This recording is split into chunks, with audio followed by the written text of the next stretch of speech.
વિસ્તારમાં Veraval main road ઉપર પ્રગતિ mall આવેલો છે. પ્રગતિ મોલવાળાની આપણે ભૂગર્ભ ગટર આવે એ માનો ને કે 6-8 મહિના વર્ષ દિવસથી આ તકલીફ છે.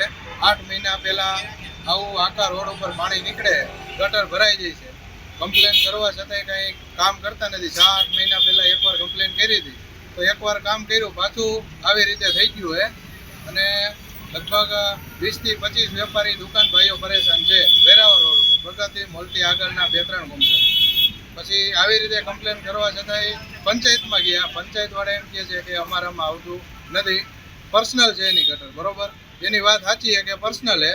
તો આપણે પ્રગતિ મોલવાળા પાસે ગયા, તો મેનેજરનું એવું કહેવું છે કે અમારી પાસે કોઈ પણ જાતનું ફંડ છે નહીં, અમે આ કામ કરશું નહીં, પૈસા નથી એટલે કામ નહીં કરીએ. તો આવું લગભગ આ મહિના દિવસથી આપણે ભોગવીએ છીએ. કદડો વાસ આવે અને કસ્ટમર લોકો અંદર પગ મૂકીને દુકાનમાં આવે. એટલે અમે બધા 20 થી 25 વેપારી લોકો આ બધા દેખાય છે, બધા પરેશાન છે. તો એનું અમારે શું કરવાનું? અમને કંઈક વ્યવસ્થિત રીતે નિવારણ કરી આપો.